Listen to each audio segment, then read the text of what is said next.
edificados sobre o fundamento dos apóstolos e dos profetas, e que Jesus Cristo é a principal pedra da esquina. Obrigado, Ronald. Amém, irmãos? Acompanharam aí? Olha, nós, igreja, estamos edificados sobre o fundamento dos apóstolos e profetas. E olha aqui a definição. Que fundamento é esse? De que Jesus Cristo é a pedra principal da esquina, a pedra angular, né? Então, essa definição que eu coloquei aqui no nosso slide foi extraída daqui, tá? A igreja está edificada sobre o fundamento dos apóstolos e profetas. Qual é? Jesus Cristo.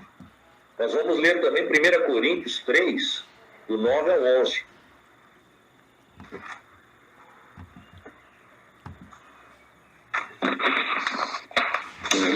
Porque trabalho que cada um... Porque nós somos companheiros de trabalho no serviço de Deus, e vocês são o terreno no qual Deus faz o seu trabalho. Vocês são também o edifício de Deus. Usando o dom que Deus me deu, eu faço o trabalho de um construtor competente. Põe o alicerce e outro constrói em cima dele.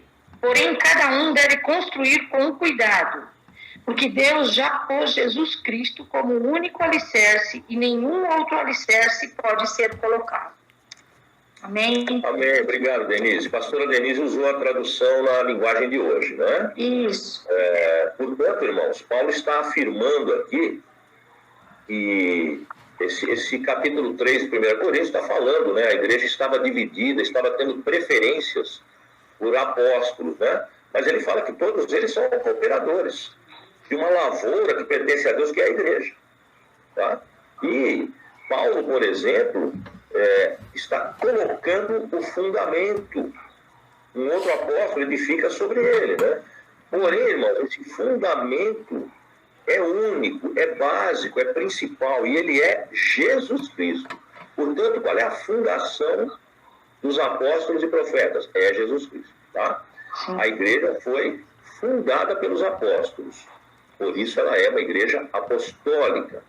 E Jesus Cristo é a base, é a pedra desta fundação. É a fundação dos apóstolos e profetas. Os apóstolos foram testemunhas do ministério de Jesus. Eles andaram com Jesus. O único que não andou com Jesus, mas posteriormente, e ele até usa uma expressão, né? Ele se define como um abortivo, um fora de tempo, um que veio depois, foi Paulo. Mas o próprio Senhor apareceu para Paulo e o comissionou para o apostolado. Então, os apóstolos que fundaram a igreja sobre a rocha que é Jesus, foram testemunhas de Jesus, andaram com Jesus, viveram com Jesus, estiveram presentes, ainda que num momento de medo e fuga, não estavam compreendendo bem, na morte de Jesus. Depois, eles tiveram a possibilidade de conferir, de participar do Cristo ressurreto também, né? Então, a igreja está fundada sobre Jesus a partir do trabalho dos apóstolos. Eles tiveram essa missão, né, de fundamentar a igreja, de doutrinar a igreja, de ensinar a igreja a partir, sob as ordens do Senhor da igreja, do cabeça da igreja, que é Jesus Cristo. Eles escreveram as Escrituras. Se você fizer uma observação, né, nos livros que compõem o Novo Testamento, eles foram escritos pelos apóstolos, né?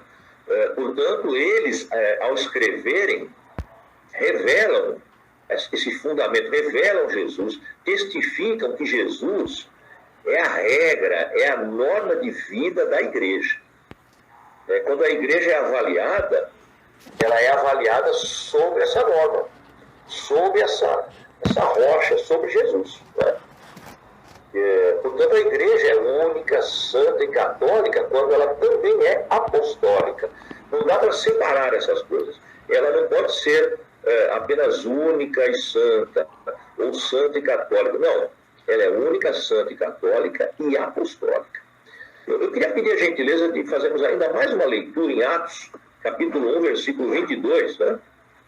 Por favor, alguém abra e leia para nós.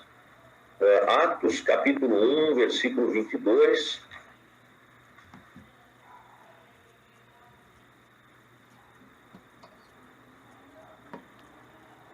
Esse texto diz respeito à escolha de Matias, né, que foi o substituto de Judas Iscariotes. Então, quando ele foi escolhido, né, nós tivemos a menção que nós vamos ler agora. Olá, irmãos. Você vai fazer a leitura. Obrigado. Desde o batismo de João até o dia em que Jesus foi elevado sempre nós às alturas. É preciso que um deles seja conosco, testemunha de sua ressurreição. Amém, irmãos. É Pedro, né? Pedro que está falando aqui nesse momento. Os apóstolos se reuniram, né?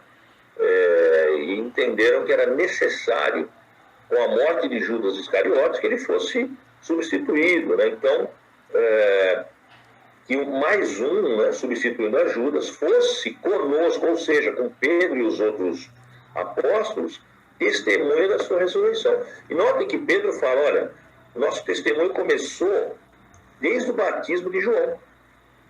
Né? Quando João Batista começou a batizar, né, e a partir desse momento, o Senhor foi chamando esses apóstolos, né? E agora se conclui esse chamado, neste momento, antes do Pentecostes, com Matias. Matias foi escolhido, né? Depois nós vamos ter também o acréscimo de Paulo, né? Então, irmãos, esse assunto do apostolado, ele é um assunto muito sério, né? A igreja é apostólica porque ela segue, ela se baseia nos ensinamentos dos apóstolos, que são a palavra de Deus. Tá? E que ensinamentos são esses? Eles são extraídos pelos apóstolos da rocha, da pedra principal que é Jesus. Chamando esses apóstolos, né? E agora se conclui esse chamado, neste momento, antes do Pentecostes, com Matias. Matias foi escolhido, né? Depois nós vamos ter também o acréscimo de Paulo, né? Então, irmãos, esse assunto do apostolado, ele é um assunto muito sério, né? A igreja é apostólica porque ela segue, ela se baseia nos ensinamentos dos apóstolos, que são a palavra de Deus. Tá? E que ensinamentos são esses? Eles são extraídos pelos apóstolos da rocha, da pedra principal que é Jesus. Os irmãos estão compreendendo isso? Então, a igreja é apostólica porque ela se baseia na doutrina dos apóstolos. E essa apostolicidade precisa ser praticada. Óbvio, né? A igreja é a igreja do Senhor porque ela pratica essa doutrina, né? Até aqui, tudo bem, irmãos? Alguma pergunta? Algo não ficou claro?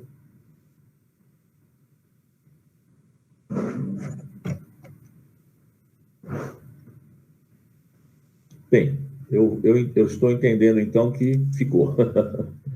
Hoje nós vivemos uma situação interessante, né, irmão? Nós temos um movimento de igrejas neopentecostais, não é?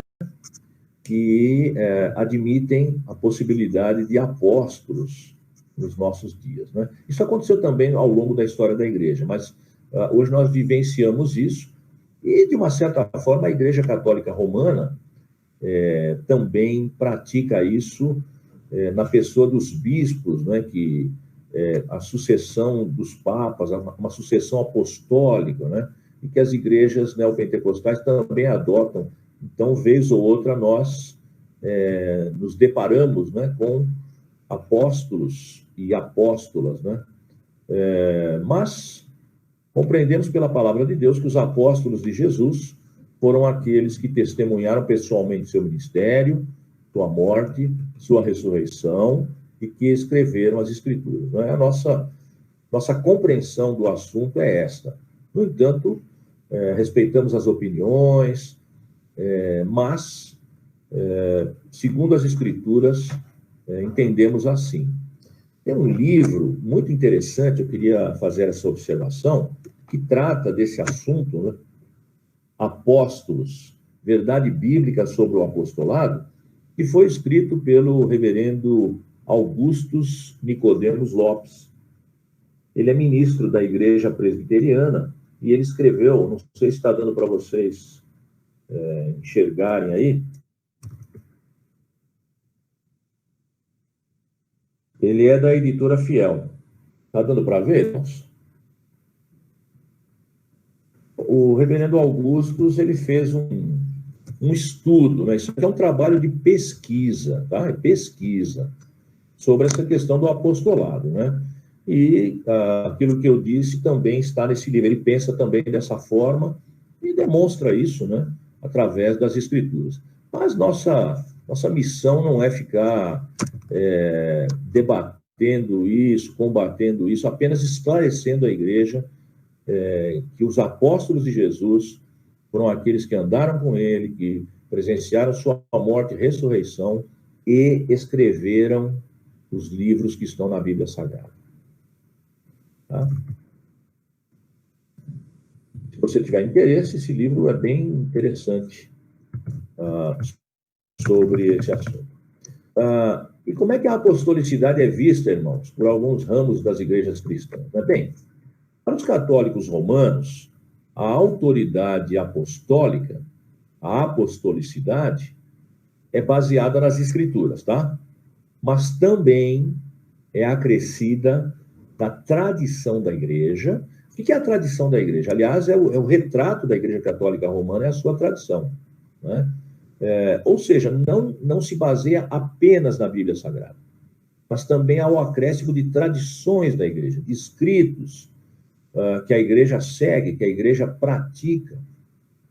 Também se baseia na mediação dos bispos e, finalmente, na mediação do bispo de Roma, que é uma figura que surgiu, né, já no início da história da igreja, dando origem ao papado, né? Então, a mediação do Papa, como bispo de Roma, para os católicos romanos, é base também para a autoridade apostólica. Então, nós podemos concluir que eles compreendem a autoridade apostólica baseado nesses termos, tá? E eles creem, então, na sucessão apostólica, né? A partir de Pedro, né? Pedro seria o primeiro papa e primeiro bispo de Roma, e ele iria sucessivamente ser continuado pelos demais bispos, pelos papas ao longo da história. Esse é o pensamento sobre a autoridade apostólica da Igreja Católica Romana. Para os ortodoxos, quando nós falamos de ortodoxos, é a Igreja Católica do Oriente. Houve um cisma, houve uma divisão no ano de 1054, né? Se dividiram.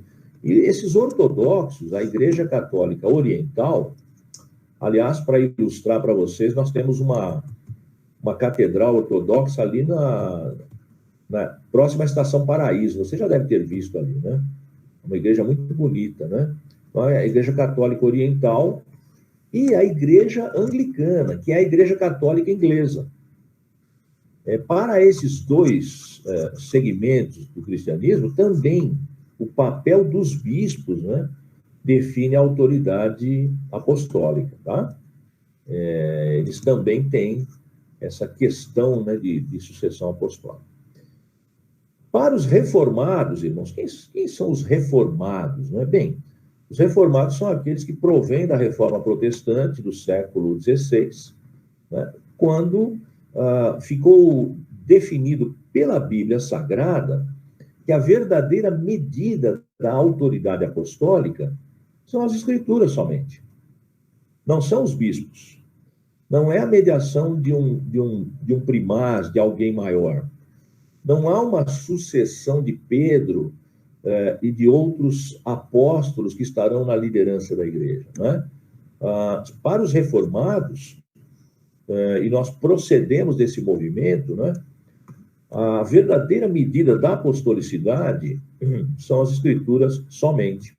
Lembra na semana passada, quando nós falamos das 5 bases da reforma, dos 5 solas, né? Tanto para os reformados, sola scriptura, Só a Escritura. A Escritura é a base da apostolicidade. Quando a gente fala de autoridade apostólica, nós não estamos falando de sucessão apostólica.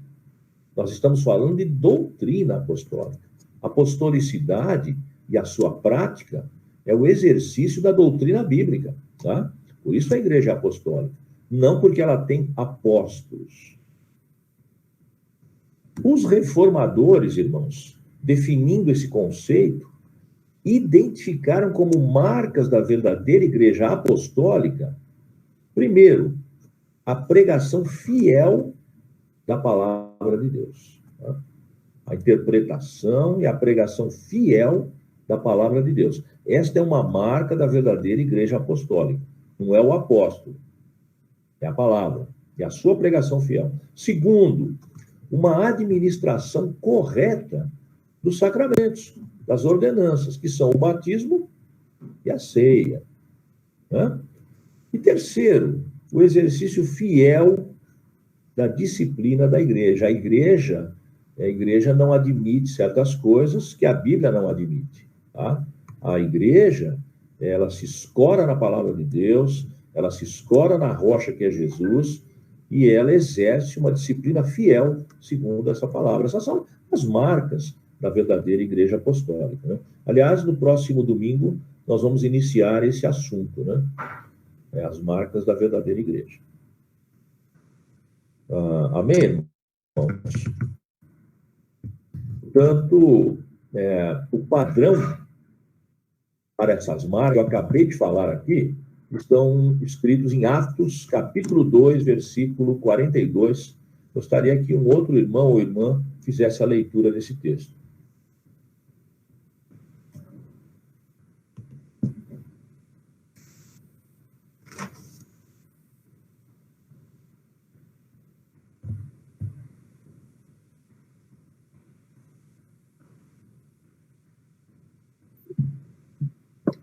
Bom dia, posso ler? Atos 2:42. Eles se dedicavam ao ensino dos apóstolos e à comunhão, ao partir do pão e às orações. Amém. Amém. Obrigado, Zilda. Bom dia, Priscila. Bem-vinda. Tudo bem? Tudo certo. Bem-vinda, viu? Obrigada, pastor. Irmãos, vocês perceberam que esse versículo define as marcas da verdadeira igreja? Né? Olha lá, perseveravam no quê, irmãos? A igreja primitiva perseverava, se mantinha, seguia o quê? A doutrina dos apóstolos. E o que mais, irmãos? A comunhão, eles praticavam a comunhão no partir do pão e nas orações. Então, era uma igreja que batizava, que ceiava, que seguia a doutrina, o ensino dos apóstolos. Né? Marcas da verdadeira igreja. Era uma igreja que exercia disciplina. Você há de se lembrar daquele texto de Paulo, lá na primeira carta aos Coríntios, quando ele exorta a igreja. Ele fala, olha, vocês estão admitindo uma prática aí da igreja que não condiz com a igreja. E vocês estão em silêncio, vocês estão passivos, vocês estão agindo como se nada estivesse acontecendo, né? Então, Paulo os relembra que é necessária a disciplina, tá? Então, irmãos, o texto de Atos 2:42, ele reafirma aquilo que estamos dizendo aqui, as marcas da verdadeira igreja apostólica são a pregação fiel da palavra, a administração correta do batismo e da ceia, e o exercício fiel da disciplina. Isso é a base da igreja apostólica. Isso é a apostolicidade da igreja que precisa ser praticada, tá? Então, como é que você avalia uma igreja que você vai congregar, né, que você vai participar? Ela é fiel na pregação da palavra? Para você avaliar isso, você precisa estudar a palavra, né? Conhecer a palavra. Estudar a palavra. Interpretar corretamente. Ela pratica o batismo e a ceia da forma bíblica, como foi ensinado?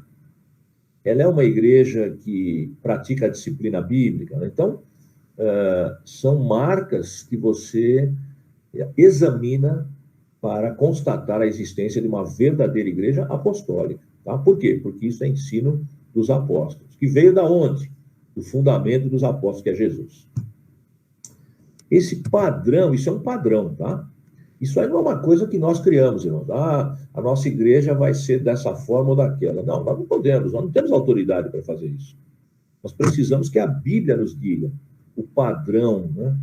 E a doutrina apostólica vai produzir. Isso vai nos dar, irmãos, experiência apostólica, prática apostólica. O que significa isso? Esses ensinos serão praticados por nós. E eles vão nos trazer experiências, vivências.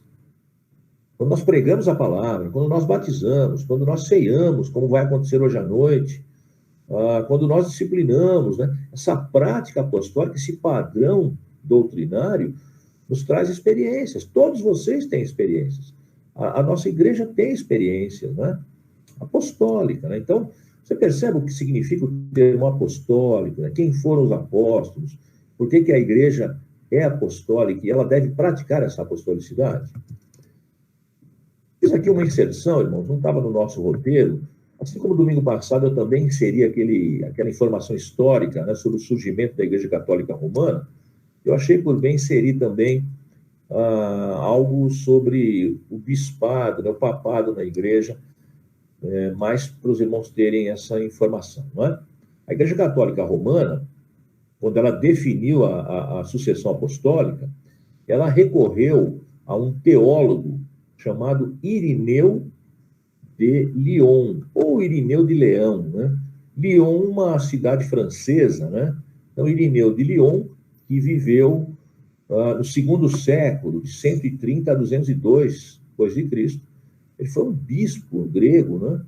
E, na época, irmãos, assim como os apóstolos, ele está muito próximo do tempo dos apóstolos, havia uma heresia que estava prejudicando a igreja, chamada gnosticismo, que é a base da prática da fé no gnosticismo, no conhecimento, né? A palavra gnóstico significa conhecimento.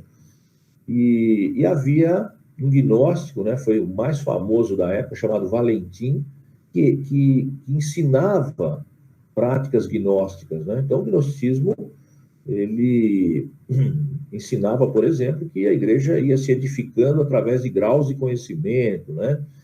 E então a questão do pecado, a questão do arrependimento, né, não eram considerados. E Irineu vai escrever um livro chamado Contra Heresias, que era contra os ensinos de Valentim. Esse Valentim, ele almejava o bispado da igreja. Imagina o desastre, né? O bispado da igreja ensinando heresias, né? Então, Irineu escreveu reforçando a autoridade dos concílios episcopais, ou seja, a autoridade dos apóstolos, dos bispos, né, deveria ser considerada. Veja, Irineu não estava ensinando a autoridade da sucessão apostólica, não era isso, né, mas dos ensinos apostólicos, que eram definidos ali, segundo a Bíblia, nos concílios. A Igreja Católica Romana, ela se baseou, ela recorreu a isso, interpretando que Irineu estava afirmando a necessidade da sucessão apostólica, mas não era isso, tá? E a partir disso ela ingressou, né, na sucessão apostólica e na prática da liderança papal, tá? Irmãos, sobre a prática da apostolicidade da igreja, é muito importante nós afirmarmos que confessamos Cristo, não a igreja, não algum homem. Confessamos Cristo. Ele é a rocha sobre a qual cada atributo da igreja é edificado. É nele. Você deve perceber muitas vezes, né, como hoje existe uma corrida, né, que não é bíblica, né, de denominações que ficam se exaltando e dizendo, olha, aqui é que acontece a coisa, né? Aqui é que você é próspero, aqui é que você é abençoado, viu? Olha, Aqui é que as coisas são realizadas, viu? Então, aqui veja, nós confessamos Cristo, né? Não a igreja, não algum homem, né? Como muitos surgem hoje, como apóstolos, como autoridades que devem ser seguidas, né? Cristo, irmãos, é a rocha. Ele é a rocha da unidade, santidade, catolicidade e apostolicidade. É claro, se você está evangelizando alguém, se você está falando de Cristo, é normal que você convide esta pessoa a cultuar com você, a visitar a sua igreja local. É bíblico isso, né? Você vai, porque a pessoa, ingressando na igreja que você congrega, terá a sua atenção, terá o seu cuidado, terá o seu discipulado, né? Então, é muito importante isso. Mas a nossa confissão é Cristo, porque é Ele que constrói a igreja. E Ele o faz, irmãos, por meio de oficiais e da doutrina apostólica, né? Quem planejou essa estrutura da igreja, irmãos, foi o próprio Cristo, né? E através dos apóstolos, Ele desenha essa estrutura nas cartas do Novo Testamento, né? No livro de Atos também. Então, o que vale, irmãos, é a doutrina apostólica, não a sucessão apostólica. Pela fé, às vezes você olha para a igreja, né, e você fala, puxa, mas essa é a igreja de Cristo? Essa é a igreja apostólica? Olha quantas dissensões, né, quantos problemas, né?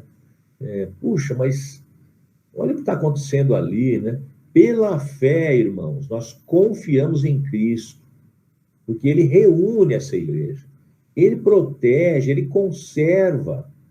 A igreja tem problemas, a igreja enfrenta dificuldades, a igreja vive momentos difíceis. Há pessoas, há organizações deturpando o que é a igreja, há uma série de coisas acontecendo. Isso é histórico. E nos nossos dias se repete. Mas é Cristo, irmãos, que protege a igreja. Eu conversava uns anos atrás com um pastor, eu falava, puxa, como é que a gente faz, né, com essa pregação herética, né, de muitas denominações que estão na mídia, né, que ensinam a teologia da prosperidade, né, que ensinam a prática herege, que ensinam a busca por bens materiais, e etc, etc. E ele definiu tudo numa palavra: resistir. Nós resistimos, irmãos. Não há outra coisa que possamos fazer. E confiamos pela fé em Cristo. Ele reúne a igreja. Ele reuniu você, por exemplo, para que estivéssemos juntos essa manhã. Ele tem propósito na minha vida e na sua. E é Ele que nos ensina. É Ele que nos protege, irmãos. É Ele que conserva a igreja. A igreja não vai acabar. A igreja não vai deixar de existir. Jesus disse, né, as portas do inferno não prevalecerão. Ele vai mantê-la, porque ela foi eleita, ela foi escolhida para a vida eterna. E nós, glória a Deus por isso, né, fazemos parte dessa eleição. Não por mérito, não por obra, mas por graça, misericórdia do soberano Deus. E como é que Cristo reúne, protege e conserva a igreja, irmãos? Através do Espírito Santo, que está conosco. Ele é o selo, né? Ele é o selo em nós. E da sua palavra. Então o Espírito Santo habita em você, e você segue a palavra de Deus, né? A base, a doutrina apostólica, aí você pratica a apostolicidade. Amém? Está claro, irmãos? Alguém tem alguma pergunta? Alguém tem alguma palavra? Alguém quer discordar também?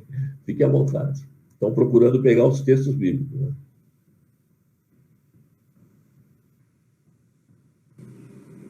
Tudo certo por aqui, pai. Tudo certo? Todos bem? Todos aí ainda? Irmãos, a igreja é edificada por Cristo e não pode fracassar, tá?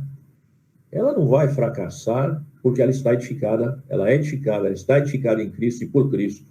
Não porque ela tem um nome, porque ela tem eventos, porque ela tem dinheiro, por isso ou aquilo. Não, a razão de que ela não vai fracassar, é porque ela está edificada em Cristo, né? E muitas vezes nós temos comunidades pequenas, frequência diminuindo, poucas conversões. Às vezes temos a sensação, né, de ter perdido a percepção da presença de Deus. São estratégias, irmãos, são ataques malignos contra nós. Cristo previu, né, as dificuldades que a igreja passaria, mas nós devemos lembrar sempre que ele prometeu: eu edificarei minha igreja. Cuidado com shows, né? Cuidado com apresentações mirabolantes, né? Cuidado com palavras de homens, né? Sucesso, irmãos, não é prosperidade material, sucesso não é instituição numericamente grandiosa, né? Muitas pessoas questionam: a tua igreja tem poucos membros, né? O seu grupo é pequeno, vocês são pobres, né? Vocês não têm muita expressão, né? Em termos de conhecimento, vocês não são famosos, né? Cuidado, irmãos. Nós somos edificados por Cristo. Nós vamos sempre ter isso no coração. Jesus disse, ele prometeu: eu edificarei minha igreja. Então, quando esses pensamentos, essas críticas, essas avaliações estatísticas, infelizmente, irmãos, ao longo dos anos, convivi com alguns pastores, né, e conversei, e muitos deles vinham conversar e perguntavam, né, qual é o seu movimento, qual a frequência, como são as finanças, e qual isso, aquilo, como são os eventos e tal. Olha, aquela igreja tem um coral grande, a sua tem. Olha, aquela igreja tem isso, a sua tem. Olha, uma vez eu fui a uma reunião, um café de pastores, e trouxeram um pastor, né, para falar por que a igreja dele está tendo sucesso, né? E, obviamente, ninguém disse isso, né, mas na outra ponta a nossa não estava, né? Porque a medida era essa, né? E aí aquele pastor começou a falar: não, você precisa agradar as pessoas, né? Você precisa, para que elas fiquem na igreja, você precisa fazer da igreja algo com que elas se sintam confortáveis, né? E até aí nada de Bíblia, né, irmãos? E olha, os jovens, por exemplo, na hora do culto, nós temos uma quadra poliesportiva, né? Então, terminou os louvores, eles vão jogar, eles vão praticar esporte na hora do culto, porque senão eles não ficam na igreja. Então, irmãos, eu fui diminuindo na cadeira, né? Que nem aquela propaganda antiga, né, da menininha do Cleibon Cremoso. Porque eu falei: mas cadê a Bíblia, né? O sucesso da igreja, irmãos, se resume no fato de que ela é edificada por Cristo, não porque ela tem uma quadra de esportes. Não há nada que eu faça como homem que vai manter, que vai segurar pessoas numa igreja. Quem segura é o Espírito Santo. Quem edifica é Cristo. Quem escolheu, elegeu para estar lá é o Pai. Uma igreja é bem sucedida, o sucesso, quando ela se mantém em Cristo, quando ela lembra da promessa de Cristo: edificarei a minha igreja. Então, precisa cuidado, né, com essas coisas. Essa estratégia de Satanás, ela precisa ser combatida com base no que Cristo disse: as portas do inferno não prevalecerão contra ela, ponto, amém, não prevalecerão, e ponto final. Jesus disse isso, o Senhor da igreja, então não vai prevalecer. A igreja verdadeira, a igreja apostólica, que nós já definimos aqui pela Bíblia qual é. E o apóstolo Paulo, irmãos, olha como é importante, né, a prática da apostolicidade. Ele vai definir a doutrina para combatermos os poderes das trevas, para combatermos essa estratégia de Satanás, né? É um texto que está lá em Efésios, capítulo 6, do 10 ao 20. Enquanto alguém acha para ler esse texto, eu queria dizer a vocês que eu tive um professor de apologética, defesa da fé, pastor Aldo Menezes. O Aldo Menezes, ele foi um dos líderes da igreja russelita no Brasil, da igreja do Salão do Reino dos Testemunhas de Jeová, né? E a igreja russelita pregava assim como outras igrejas que surgiram no século XIX, que elas eram o retorno da igreja primitiva. Então, eles ensinavam e ensinam, né? Até hoje, assim como a igreja de Jesus Cristo, dos santos dos últimos dias, os mormons, né? Espiritismo kardecista, adventismo, da promessa e do sétimo dia, todas elas, no século XIX, ensinam que a igreja desapareceu e no século XIX elas voltaram, elas são o retorno da igreja primitiva. O Aldo Menezes era um dos líderes da igreja dos Testemunhas de Jeová. E ele foi evangelizado e ele descobriu, né, na Bíblia, as palavras de Jesus que diziam, olha, as portas do inferno não prevalecerão contra ela. Então caiu a ficha. Ele falou, bom, se as portas do inferno não prevalecerão, a igreja nunca deixou de existir. Teve problemas, mas nunca deixou de existir, né? E aí ele se converteu e se tornou um pastor anglicano, né, reformado, e ele nos contou esse testemunho na nossa aula do curso de apologética, né, quando estávamos estudando teologia. Portanto, irmãos, estratégia de Satanás, né? Levanta mensagens que contrariam a palavra de Deus. E Paulo ensina a combater. Alguém pode ler para nós esse texto de Efésios 6, do 10 ao 20?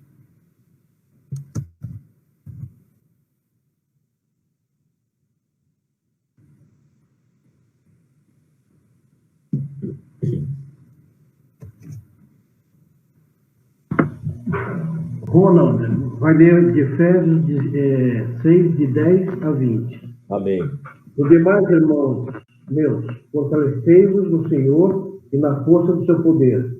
Revesti-vos de toda a armadura de Deus, para que possas ficar firmes contra as astutas ciladas do diabo. Porque não temos que lutar contra a carne e o sangue, mas sim contra os principados, contra as potestades, contra os príncipes das trevas deste século e contra as hostes espirituais da maldade nos lugares celestiais. Portanto, tomai toda a armadura de Deus, para que possais resistir no dia mau e, havendo feito tudo, ficar firme. Estais, pois, firme, tendo cingido os vossos lombos com a verdade e vestida a couraça da justiça, e calçados os pés na preparação do evangelho da paz, tomando sobretudo o escudo da fé, com o qual podeis apagar todos os dardos inflamados do maligno. Tomai também o capacete da salvação e a espada do Espírito, que é a palavra de Deus, orando em todo o tempo, com toda a oração e súplica no Espírito, e vigiando nisto, com toda a perseverança e súplica por todos os santos. E por mim, para que me seja dado no abrir da minha boca a palavra com confiança, para fazer notório o ministério do Evangelho, pelo qual sou embaixador em cadeias, para que possa falar dele livremente, como me convém falar. Amém. Obrigado, irmão Ronald. Perceberam, irmãos? Paulo está dizendo aqui que nós devemos nos fortalecer em quem? No Senhor, né? O seu poder, e se revestir dessa armadura. Essa é a nossa missão, né? A nossa busca é essa, né?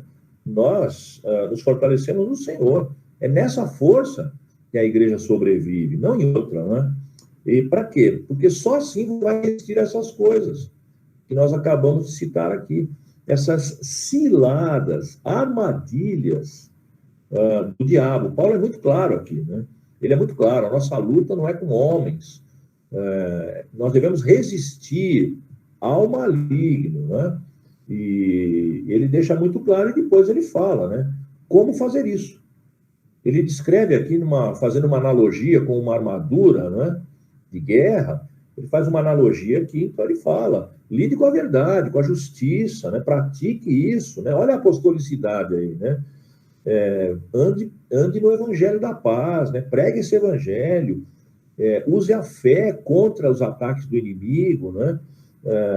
Pense nas coisas de Deus, olha o capacete da salvação, cuidado com os seus pensamentos, né? Administre isso, você tem capacidade, você tem poder, você tem o Espírito Santo para administrar isso, amém, irmão? Você é igreja, e use a palavra, né? A palavra de Deus.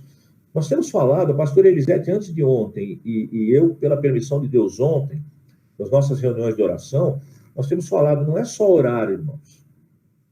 Nós precisamos ler a Bíblia, estudar a Bíblia e orar. Então, Paulo descreve esta armadura, essas armas, entre aspas, para combater o inimigo, e ele fala aqui da palavra também, né? E após isso, ele fala, então, agora, usem essas armas, fazendo o quê? Orando em todo o tempo. Tá? A oração acompanhada da palavra de Deus, da sua fé, desses elementos. E ele fala, orem por mim. Paulo é impressionante. Por isso que eu falo, irmãos, os apóstolos de Jesus foram os apóstolos de Jesus, não é? É um chamado muito específico na história da igreja. Olha o que ele fala aqui. Ore por mim. Você fala, bom, o que ele vai pedir para Deus? Né? Ore por mim, para que quando eu pregar a palavra, né, eu o faça com confiança. Porque o meu objetivo é tornar notório, é tornar claro. É o versículo 19. O mistério do evangelho. Eu preciso esclarecer para as pessoas, eu preciso dizer a elas, eu preciso desvendar esse mistério a elas que o Senhor desvendou a mim, né? Então, orem por isso, né? Porque eu sou um embaixador em cadeias, ou seja, a maioria dos escritos de Paulo foram escritos na prisão, né? Eu sou embaixador em cadeias, mas orem para que eu possa falar como me convém falar, né? Então, é impressionante, irmãos. Quando Paulo, nós lemos lá em Atos dos Apóstolos, capítulo 16, quando Paulo é encarcerado, né? E ele está ali no último cárcere, ali, né, com mofo, com escuridão, acorrentado, os pés nos troncos. E ele e Silas estão cantando, irmãos, estão adorando a Deus, né? Estão orando ali, eles não estão falando, Senhor, me tira daqui. Onde Paulo ia parar, irmãos? Ele pregava, ele orava, ele cantava. E olha a oração, que ele pede oração aqui, né? Claro, nós podemos fazer as nossas súplicas, precisamos, devemos, mas é fundamental, irmãos, que a nossa oração prioritariamente busque a ajuda de Deus para nos mantermos firmes para a pregação do Evangelho, né? Para andarmos como uma igreja verdadeiramente apostólica. Né? Amém, irmãos? Os irmãos estão entendendo? E aqui um texto de Gênesis 3,15, irmãos, que é muito importante nesse momento nós refletirmos, né? Puxa, mas por que a igreja passa tudo isso, né? Porque essa luta constante é uma antítese, né, irmãos? É uma contraposição, né? Alguém lê, por favor, Gênesis 3,15, nós vamos falar mais um pouquinho sobre isso antes de encerrar, né? A Bíblia nos esclarece sempre, né? Gênesis 3,15. Cadê Luiz? 15. Porém, inimizade entre você e a mulher, entre a sua descendência e o descendente dela. Este lhe irá o calcanhar. 3,15. Só o 15. Amém. Só o 15. Porque essa foi a sentença, né, que Deus deu à serpente, depois que ela age para levar o ser humano ao pecado, né? Que sentença foi essa? Olha, além de rastejar, né, e ser amaldiçoado e etc., a semente da serpente, ou seja, os ímpios e o próprio pai da impiedade, o próprio Satanás, né, em relação à semente da mulher, ou seja, Cristo e os seus seguidores, vão vivenciar ao longo da história. Isso não dá para mudar, irmãos.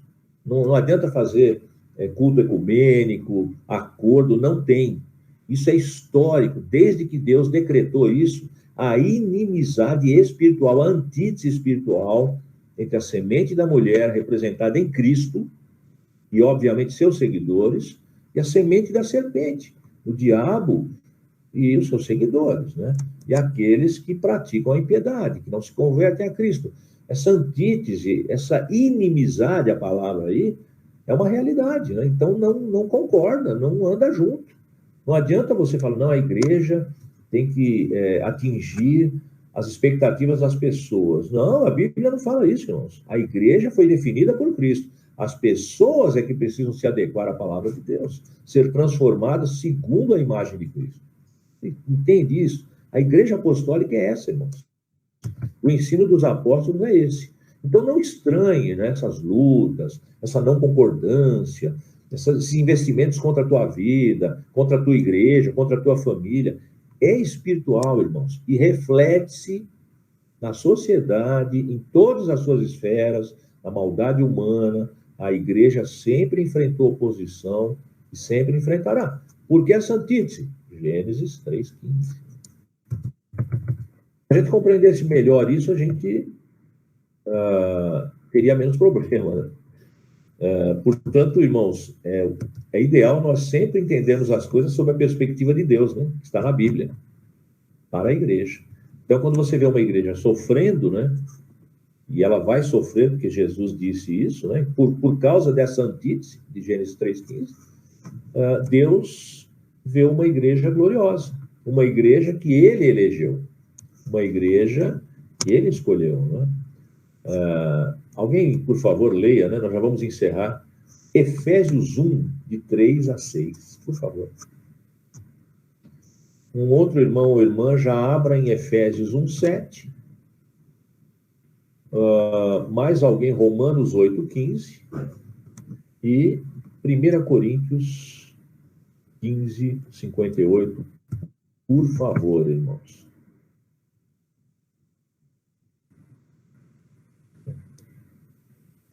Após essas leituras, nós vamos encerrar, tá? Eu, Mateus, farei a leitura. Ok. Bendito o Deus e Pai de nosso Senhor Jesus Cristo, o qual nos abençoou com todas as bênçãos espirituais nos lugares celestiais em Cristo, como também nos elegeu nele antes da fundação do mundo, para que fossemos santos e irrepreensíveis diante dele em amor, e nos predestinou para filhos de adoção por Jesus Cristo, para si mesmo, segundo o beneplácito de sua vontade, para o louvor da glória de sua graça, pelo qual nos fez agradáveis a si no amado. Amém, obrigado, né? Então, uma igreja gloriosa, eleita por quem? Pelo Pai. E redimida pelo Filho. Alguém lê Efésios 1:7?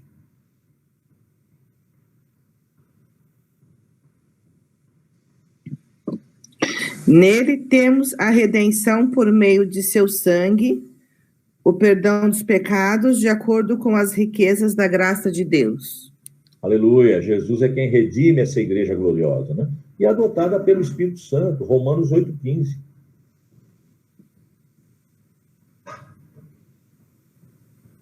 Sim.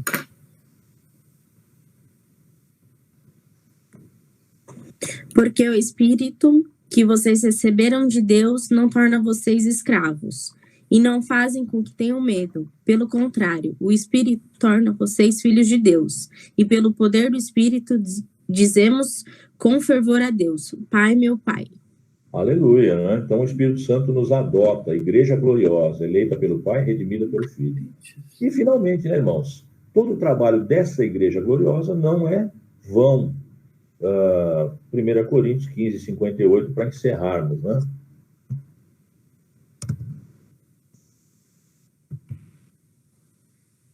Portanto, meus amados irmãos, mantenham-se firmes e que nada os abale. Sejam sempre dedicados à obra do Senhor, pois vocês sabem que no Senhor o trabalho de vocês não será inútil. Amém, amém. Obrigado. Igreja essa, irmãos, está sendo construída pelo Senhor. Fique firme nisso, né? Portanto, a verdadeira medida da apostolicidade são às Escrituras somente, a doutrina dos apóstolos, só a Escritura. E Cristo está construindo sua igreja, irmãos, por meio de oficiais de doutrina apostólica, não sucessão apostólica. Tá? Pratique essa apostolicidade, pratique essa palavra, que Deus nos abençoe, né? E essa é a nossa aula de hoje, para a glória de Deus. Amém? Quero agradecer a participação de todos vocês, né? É muito preciosa, né? Todos nós estamos juntos estudando a palavra de Deus. Essa aula de hoje será enviada, né, para o e-mail de vocês e estamos à disposição para dúvidas e para conversas, né, sobre a palavra de Deus, sobre a Igreja de Cristo. Amém? Vamos encerrar, então, com uma oração, né? Eu pedi para a irmã Lucília fazer essa oração por nós. E, encerrando esse tempo, às 17 horas nós estaremos de volta para o tempo de oração. Hoje, como o culto de ceia às 18, né, nós vamos ter um tempo menor, vamos orar e depois dar um intervalo para o culto de ceia às 18 horas. Irmã Lucília, por favor.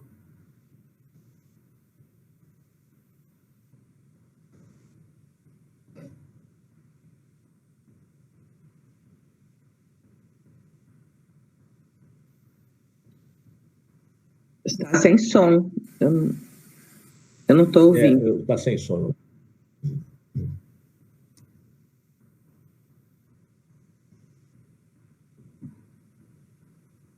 Ainda não.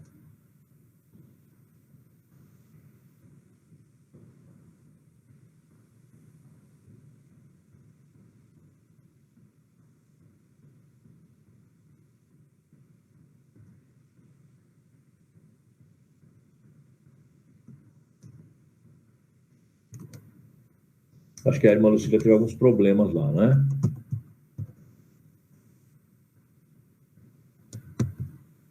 Ah, ok.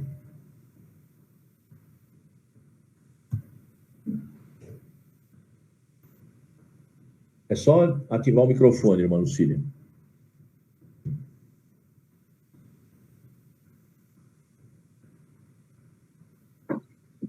Lucília, se você tiver no computador, é no mouse. Você mexe com o mouse. Até achar o microfone.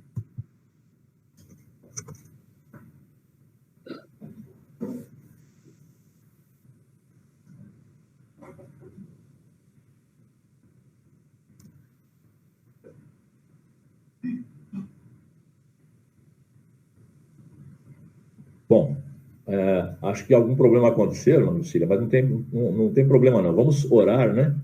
E depois resolvemos isso, então. Senhor, muito obrigado por esses irmãos, pela aula, pelo conteúdo da Tua palavra. Nós te adoramos, te bendizemos e cremos que o Senhor completará os Teus propósitos neste dia para conosco. Nos faz, Senhor, uma igreja que pratica a apostolicidade e nos conduza para a Tua glória, em nome de Jesus. Amém. Amém. Deus abençoe a todos. Ótimo almoço, ótima tarde. E se você quiser participar da oração, né, às 17 horas nós estaremos juntos.